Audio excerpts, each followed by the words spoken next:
Hi hello నమస్తే welcome back to my channel. ఈ తరం కోడలు కథ చాలా ఇంట్రెస్టింగ్గా సాగిపోతుంది కదూ. ఆలస్యం చేయకుండా కథలోకి వెళ్ళిపోదామా మరి. చిత్తం చిత్తం అదేనండి, పొరపాటేనండి, తప్పేనండి. ఆ మధ్య ఈ ఊరు వచ్చిన సర్కస్ చూశానండి.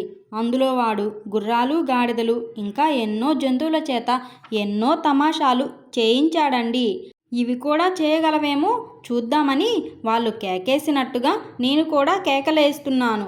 అంతకంటే ఏమీ లేదండి. తప్పు మాట ఏమీ అనలేదండి. అంటే ఒట్టండి అన్నాను. అబ్బబ్బే, దానికి ఒట్టెందుకు? నీ మాట మీద నాకు నమ్మకమే. నా రాకమునాన్న దానికి పాఠం సాగలేదన్నమాట. పోనీ రేపు రమ్మని అనకపోయినావా నాయనా అన్నారు. చిత్తం, నేనా మాట అనలేదు గానియండి. మళ్ళీ కనబడితే కొంత ప్రయత్నించి వాటిని లొంగతీయవచ్చునేమో అనే ఊహ కలిగిన మాట వాస్తవమేనండి అన్నాను. బేష్, బాగుంది. నేను ఊహించినట్టుగానే నువ్వు అనుకున్నావన్నమాట. ఈ శిక్షణలో నీకు సహాయం ఎవరు నాయనా అన్నారు. ఒకరేమిటండి, ఇక్కడున్న 100 మంది నాకు సహకరించిన వాళ్ళేనండి. ఏమిటి, నేను వచ్చేటప్పటికి నీవు తప్ప ఎవరూ లేరే? అంతకుముందు 100 మంది దాకా ఉన్నారా? ఊహూ. అయితే ఆ కొత్త గాడిదల మాట ఎలా ఉన్నా ఈ పాత గాడిదల సంగతి ఏదో తేల్చాలి. నీ సహోద్యాయులెవరో చెప్పమ్మా అన్నారు. నా ప్రాణాలు నిలువునా పోయినాయి. ఎవరని చెప్పను? నాకేమీ తోచలేదు. ఆ మాట వారితో మనవి చేసుకున్నాను. బాబు, నేనేమీ చెప్పలేనండి. నేను వచ్చేసరికి ఎవరో కుర్రవాళ్ళు ఈ గాడిదను తరుముతున్నారండి. అలా కాదురా, ఇలా సర్కస్ చేయిద్దామని నేనన్నానండి. వాళ్ళందరూ నా చుట్టూ మూగారు. అందులో ఎవరని చెప్పగలను అన్నాను. అవును పాపం, కష్టమే. అంతమంది నిజంగా ఉంటే అన్నారు. నిజమేనండి, ఎంత ఒట్టు పడితే అంత ఒట్టండి. నేను ఎప్పుడూ అబద్ధం ఆడనండి. అలవాటు లేదండి. అసలు చేత కాదండి అన్నాను 2 చేతులు జోడించి. మళ్ళీ వారొక పెద్ద నవ్వు నవ్వి, ఓయి వెర్రి పార్వతీశం, ఎంత అమాయకుడివిరా. నిన్ను చూస్తే జాలి వేస్తుంది. నా విధి నేను తప్పకూడదు కదా. నీ చేతిలో బెత్తం ఇలా ఇచ్చి 2 చేతులు చాపమ్మా అన్నారు. నేను హడలిపోతూ 2 చేతులు చాపాను. 2 చేతుల మీద 2 రొళ్ళు 4 దెబ్బలు పడ్డాయి. వారి ముఖం చూడలేక పొంగి వస్తున్న కన్నీరు ఆపుకోలేక గట్టిగా కళ్ళు మూసుకున్నాను. ఇక వెళ్ళు నాయనా అన్నారు. ఆ మాట అంటుంటే ఆయన కంఠం కొంచెం కంపించింది. అటువంటి దయార్థ హృదయులు కూడా నన్ను క్షమించవలసి వచ్చేటట్లు చేశానంటే వారి మనస్సు ఎంత క్షోభ పెట్టానో మీరే ఊహించుకోగలరు అన్నాను. అంటుంటే నా కంఠం కొంచెం కంపించింది. నేనొకప్పుడు ఎంతో తెలివైన వాడను, చురుకైన వాడను. ఉత్తమ తరగతిలో అన్ని పరీక్షలను ఉత్తీర్ణుడై మన ప్రధానోపాధ్యాయులకు పాఠశాలకు పేరు ప్రతిష్టలు తెచ్చేవారిలో ఒకడినవుతానని కలలు కనే మా పెద్దలకు ఉపాధ్యాయులకు కూడా ఆశాభంగం కలిగించాను. ఒకనాడు పరమశాంత స్వభావులు దయాహృదయులు అయిన మన ప్రధానోపాధ్యాయులను కూడా ఆగ్రహావేశాలయ్యేటంత అల్లరి చేసి వారి చేత కూడా దెబ్బలు తిన్నాను. అటువంటి అల్లరి చిల్లరగా తిరిగేవాడను. ఏదో శుభముహూర్తాన ఎవరో మాట వరసకు ఇచ్చిన సలహా తీసుకొని ముందు వెనక ఆలోచించకుండా, నా శక్తి సామర్థ్యాలు అంచనా వేసుకోకుండా నాకు సలహా ఇచ్చిన వారితో మాటైనా చెప్పకుండా మొగలుతూరు నుంచి నరసాపురమో సకినేటిపిల్లో అంతర్వేదో వెళ్ళడం కాబోలుననుకొని ఇంగ్లాండుకు మూటాముల్లా కట్టుకొని ప్రయాణమయ్యాను. దారి పొడుగున క్షణక్షణము ఎన్ని ఇబ్బందులు పడ్డానో, ఎంత అవివేకంగా ప్రవర్తించానో తలచుకుంటే నాకే సిగ్గుగా ఉన్నది. అవన్నీ మీ ఎదుట ఏకరువు పెట్టి కాలహరణం చేయడం నాకు సబబుగా తోచడం లేదు.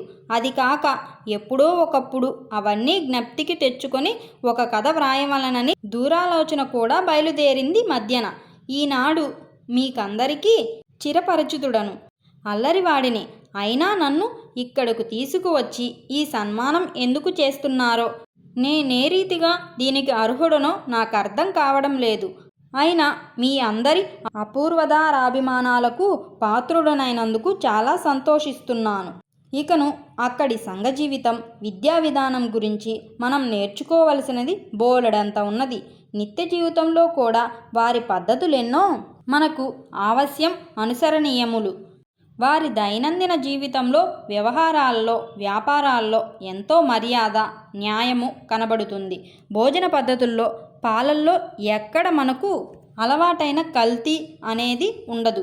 చంటి పిల్లలు వెళ్ళినా పెద్దవాళ్ళు వెళ్ళినా తూకంలో మోసం అనేది ఉండదు.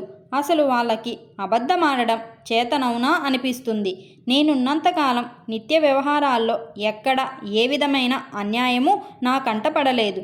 అన్నిటికంటే చిత్రమేమిటంటే నేను ఒక రోజున ఏదో పని మీద ఆ ఊళ్ళో ఒక రైల్వే స్టేషన్కు వెళ్ళి నా పని చూసుకొని వచ్చేటప్పుడు పుస్తక విక్రయశాలలో కొన్ని పత్రికలు కొనుక్కొని తొందరగా బయటకు వస్తుంటే నా జేబులో పర్సు నాకు తెలియకుండా జారిపోయింది. నేను గమనించకుండా వెళ్ళిపోయాను. ట్రాము ఎక్కిన తరువాత జేబు తముడుకుంటే ఏమీ కనబడలేదు. నేను కండక్టర్తో చెప్పి మధ్యలో దిగిపోయి నా బస్సుకు నడిచి వెళ్ళాను. తరువాత వారం 10 రోజులకు నేను మళ్ళీ ఆ స్టేషన్కి వెళ్ళి వస్తుంటే ఆ పుస్తకశాల అతను నన్ను గుర్తించి పిలిస్తే నేను దగ్గరకు వెళ్ళాను. మళ్ళీ అక్కడ కొత్తగా కనబడ్డ పత్రిక ఏదో కొని డబ్బులిచ్చి రాబోతుంటే మీకీ రోజున ఒక చిన్న బహుమతి చేయవలనని ఉన్నది అన్నారు.